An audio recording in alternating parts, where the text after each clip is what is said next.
रिमझिम की किस्मत उस पल बदल जाती है जब समीर अचानक सबके सामने उससे शादी कर लेता है। मंडप में मौजूद सभी लोग इस अचानक हुए फैसले से हैरान रह जाते हैं और किसी को समझ नहीं आता कि यह सब कैसे हो गया। दुल्हन के जोड़े में खड़ी रिमझिम की आंखों में डर के साथ एक अनकही खुशी भी झलकती है। तभी अमायरा दुल्हन बनकर वहां पहुंचती है, लेकिन जैसे ही उसे पता चलता है कि समीर पहले ही रिमझिम से शादी कर चुका है, उसकी दुनिया टूट जाती है। वह आंसुओं और गुस्से में समीर से सवाल करती है, जबकि समीर खामोश खड़ा रहता है। इस पूरे घटनाक्रम को देखकर मोहिनी अंदर ही अंदर टूट जाती है, क्योंकि उसकी योजना असफल हो चुकी होती है। वहीं प्रेम बुआसा के चेहरे पर एक अजीब सा सुकून दिखाई देता है, मानो उन्हें पहले से ही इस सच का अंदाजा था। अब घर में प्यार, धोखे और रिश्तों की सच्चाई को लेकर एक नई लड़ाई शुरू होने वाली है।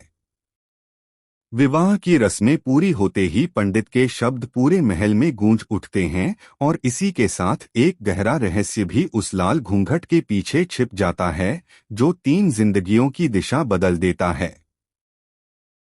समीर अनजाने में खुद को एक पुराने और खतरनाक श्राप से बांध लेता है, जिसके अनुसार उसकी पहली पत्नी शादी के 30 दिनों के भीतर मृत्यु को प्राप्त हो जाएगी।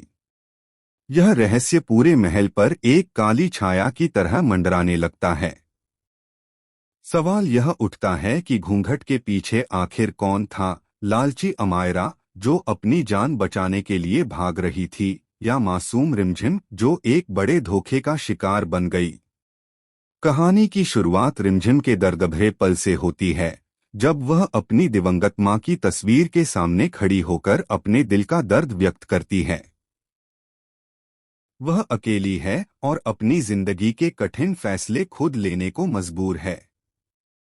वह कार्तिक से शादी का नाटक सिर्फ इसलिए कर रही होती है ताकि समीर और उसके परिवार को और तकलीफ न हो, जबकि उसे कार्तिक की खतरनाक सच्चाई का भी अंदाजा है।